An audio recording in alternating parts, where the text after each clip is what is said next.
Never mind. And then going back up.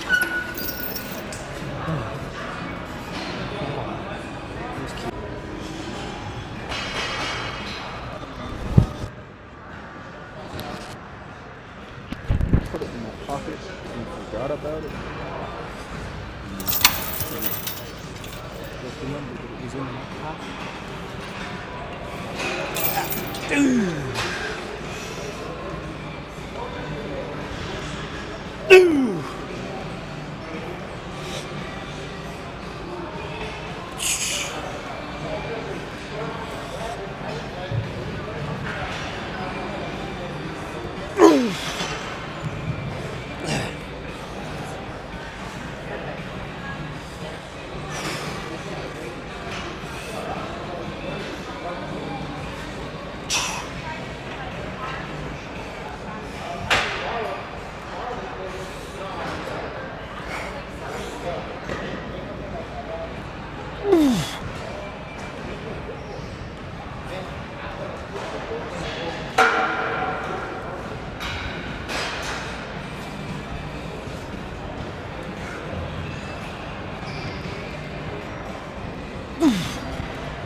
Never mind, man.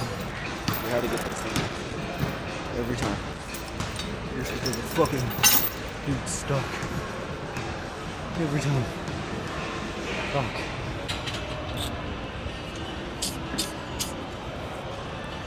Alright. Let's get this fucking done. Okay. Alright.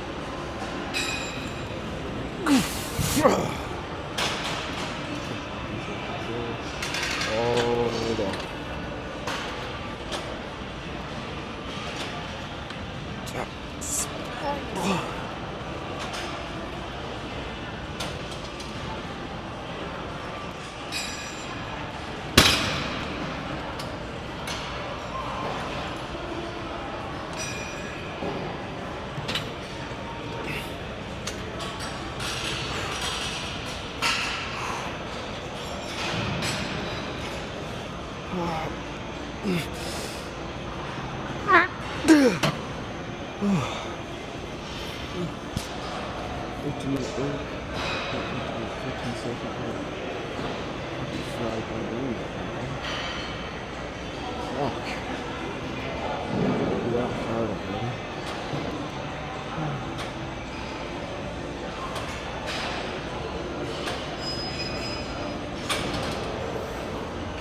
Again, you know let's go.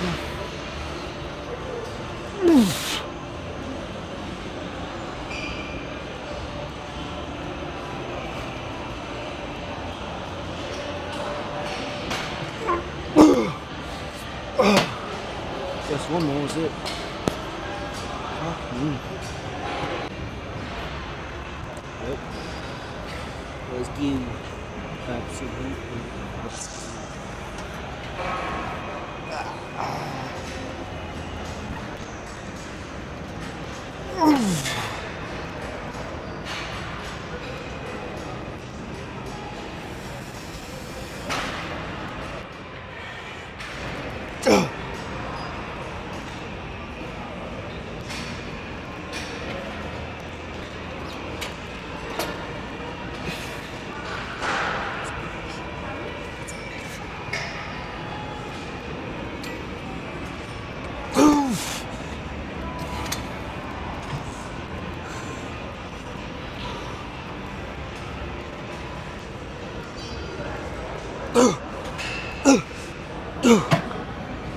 Guess now.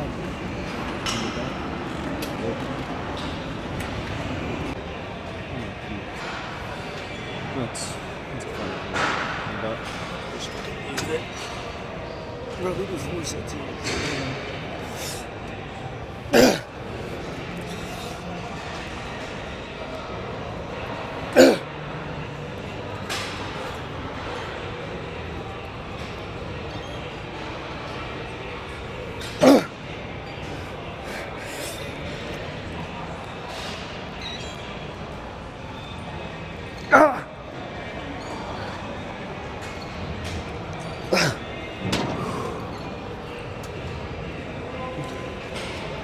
I can fight this last rep. Never mind. That wasn't funny. Okay, let's get another set done. Maybe not. I'll find out. You just tear my fucking shirt off the ground.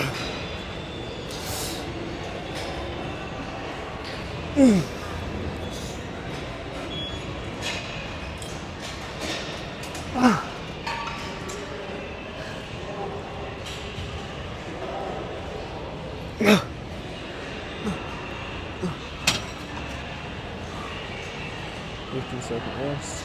Go again.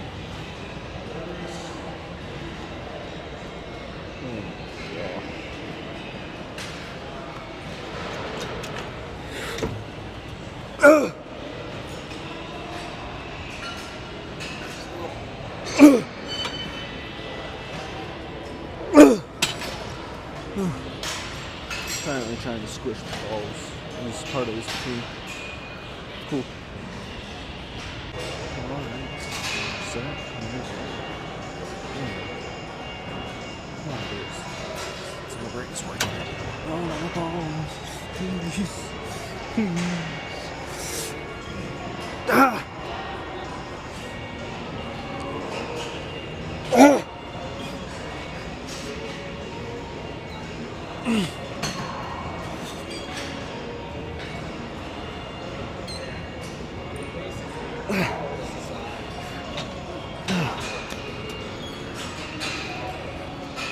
Okay. Yes. Or not. Guess it was just failure right there. Okay, don't think. One more set.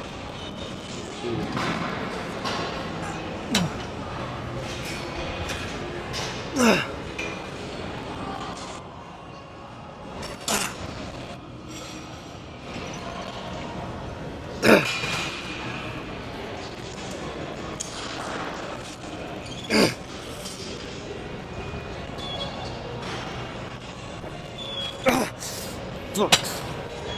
Okay, come on.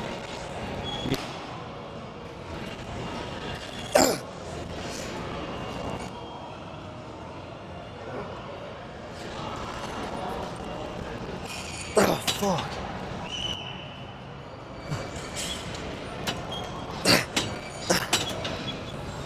I guess I'm done. Nothing left in the tank.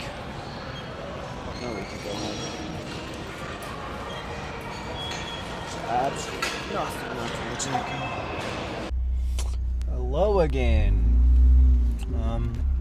Has been a minute since I've done this little kind of just talk to you guys without training, or Sam likes to call it the car talk, which is pretty much what it is. I mean, you sit in a car and talk to nobody except listening to yourself talk, which is a weird concept. The internet has made things really weird. Like, we have finally found a term for a fourth dimensional view, like a 4D, like third dimension, like you got 2D, something like that for like first person, third person, second person, stuff like that. And then we've got fourth person, which is chat. You know how crazy that is, that we've gone from books, that's not what I want fucking being filmed, to like being like, hey, chat mid fucking conversation because you're live streaming. Crazy to me, actually. I hit a solid leg day today. Not the longest leg day I've ever hit, or it was actually one of the harder ones. I did a little bit of tempo, which makes everything harder if you do it properly. But that's if you do it properly. Because you can always just do fuck all with no weight and still be like, I'm doing it properly. That's the problem. Well, that's not just the problem. That's the problem of the misinformed people thinking that's what science-based lifting is. I'm not saying I'm a science-based lifter, because I ain't that guy. I don't know. I kind of like just training sometimes. Kind of a little bit of just that guy that does shit some days. I'm just, what the fuck is going on? But science-based lifters have a lot of say if people listen to them properly. Jeff Nippard never says use severely light weights that you don't grow with.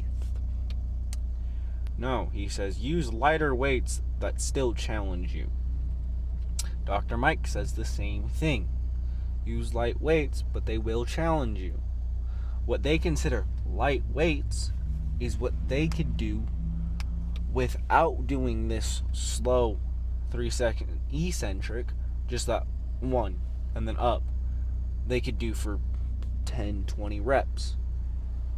That's what they're considering light, because to them that is light. Have you seen Dr. Mike when he says I'm gonna do some lighter weights with more tempo? He grabs the 60s. See the parallel there?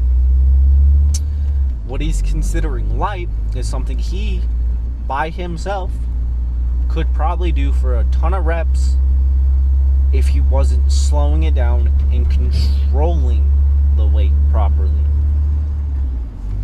So when someone says use light weights, no, they don't mean grab a tenner. No, they mean grab what's real, like considerably difficult for you, but not so difficult that you can't get a minimum of 8 reps. Well, that's what I say, 8, but most of them are saying a minimum of 10, which has been backed by science a lot. If you can get a minimum of 10, you will grow. Now, this reps in reserve thing, that is not for those who are very big on going to failure, or those who are very not significantly going to failure. Like they have 15, 20 reps in the reserve, or 5, 10. Like that is not something that they mean by reps in reserve. They mean it is, you are literally pushing to the point where you can get like 3 or 4 more reps if you push hard enough that you can't even like stand afterwards. Well, yeah. Like if you can lift the weight 3 more times. Will you be able to do it 3 more times? Yes.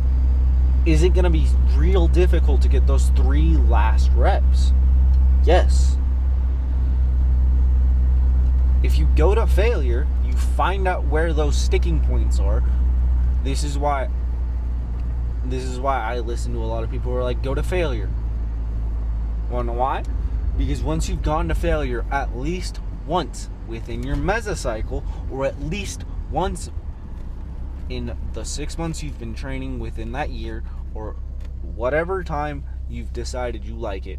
So within a month, you have to have at least gone to 1 failures. You have to have at least done 1 failure set to understand where you sit at. Because if you're doing this properly, you will get stronger. Meaning the weight you're using that used to be giving you 3 reps in reserve is now probably giving you 5 to 6 reps in reserve. So, when you do work out, when you get there, when you push significantly hard enough where you literally do not believe you could get another rep, even if someone had a gun loaded to your head, or was giving you $1 million per rep, and you're like, I can't get this last rep, but that's $1 million on the line. Put that in your head and think, can I do it? If the answer is no, you've probably hit failure. Probably. That's the hard thing about knowing where failure is, and also knowing how many reps you have in reserve. Because you have to know where failure is. You have to know where you fail. You have to know what rep how that feels before you fail too. Because there are some guys I have seen who literally, it looks like they're about to fail on their 5th rep, and then they bang out 5 more that you think they're going to fail on 10. They add 2 more, and then they fell on their 13th rep. That is how hard they were pushing. Does that mean you have to push that hard? No. Science backs that you have to train hard. Doesn't tell you how hard though. That's the problem with most of these studies. They haven't shown how hard. They just tell you train hard. Well, hard is you hit that rep and you're pushing hard, just through your chest, almost activating those shoulders to push. That's hard. But for some people, that's almost 7 reps left. I've watched it happen. Like, you think they're gonna fail on that 5th rep. You're like, damn, he's not gonna get it. And then he pushes fucking 5 more out. And then you think he's gonna fail. No, 2 more. Like, that's why you have to also listen to what your body's saying. Like, you can't just think, I got this. Like, well, you can, and it will work. You just have to think, where do I start? Is the biggest problem that most newbies have. Like, especially for those people who aren't trained, like, in any sort. Like, not high school or anything like that. They haven't touched a weight. They haven't actually been into an actual practice for the gym. You need to find your own starting point. And if that means your starting point is the 10s or the 20s or even the 5s or even just the bar, that's okay. 2.5s as well. Like, I forget about those. That's because I can never find them in the gym. That is the hardest part with always doing like logbooks and stuff like that, because you can also cheat yourself out of reps as well. Like, you can be like, I added 2 more reps. Was it good technique? No. Did I add weight? Well, I couldn't find a 2.5 and I didn't want to do a 5. That's also why I like to record almost all of my sets, to find out where, if they look the same. Or are they doing the same amount of seconds? Or am I doing more, but am I doing less reps? Like, because if I can see where I'm sticking and where I'm not, it's almost better than a logbook, because now I have hundreds of hours, if that actually. I don't have that many. I'd have to post way more videos to have hundreds of hours worth of not content, but of just me training to see, like, because most of my, like, things are, what, at most 6, no, it's 10 minutes long. That's not hours worth. That's 182 plus maximum 10. It's 1,820 minutes divided by 60. It's at most, I'd say 20 hours. But I just did that math in my head, so I could have not carried a lot of shit. I could have, like, just fucking zoomed straight over things that I should have remembered. Like, yeah, nah. Yeah, I don't know. I'd actually have to think about it. I'd have to do the math and figure out actually how many. I'd have to do the minimum, actually. But I'd have to find the minimum, which is probably an arm day, like 4 minutes, 3 minutes, maybe. I'm getting really off topic here. Oh, yeah. You start somewhere. If that means you're skinny, if that means you're fat, doesn't fucking matter to me, as long as you're getting in that gym. I don't care what gym you're going to either. Like, if you're going to any type of gym, getting healthier is what I care about. Because no matter what, you cannot stay unhealthy for the rest of your life. You have to get to the point where you are healthy. Because if you do not get healthy, like, let's think about it. Let's say I am 40 pounds overweight. Like, I am carrying enough body fat that I am now considered obese, almost severely obese. Can I be healthy at that weight? For a little bit. Not for long. Because you are now jeopardizing the longevity of your heart, because you want to stay at this weight, this heavier weight. That's why when you get older you downsize, because your body can't keep up with how much weight you've put on. If that's muscle, great. That means your body will naturally lose it, because your body's now losing the hormones that are keeping you with that much weight on your body. That's cool. Now, if it's fat, that's when it gets hard. Because if it's fat, you don't need the hormones to put on the weight. You don't need the hormones to build this tissue. No, you just need excess food. And excess food will make you fat. Doesn't matter what type of food you're eating. If it's healthier, if you're eating too much of it, then you can burn off. You are now gaining weight. That's what is the scariest part about living in a first world country, is the ability that we have to put on a ton of weight.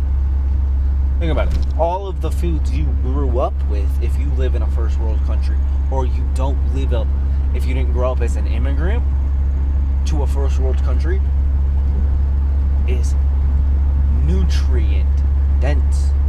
Like it's actually nutrient light, calorie dense.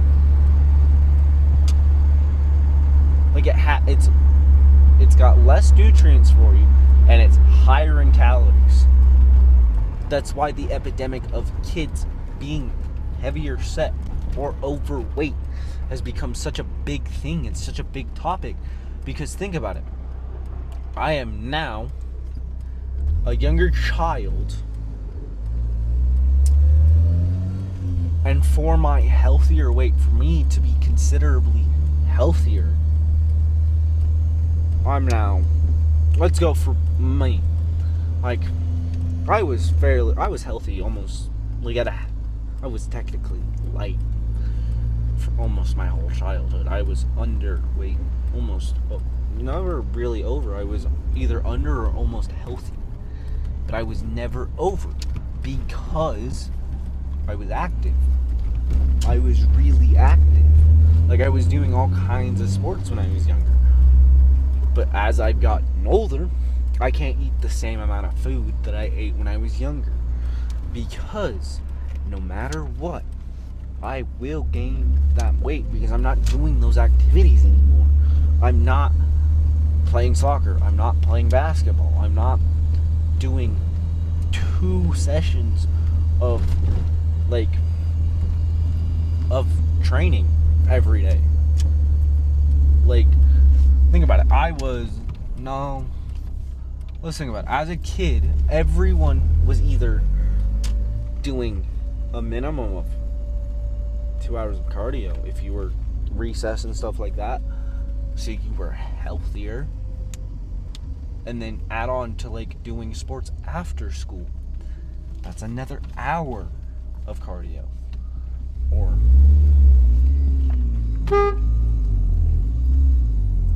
dumb dog. I know you love me, but don't get hit by a car. It's not smart. I'm gonna end it off there.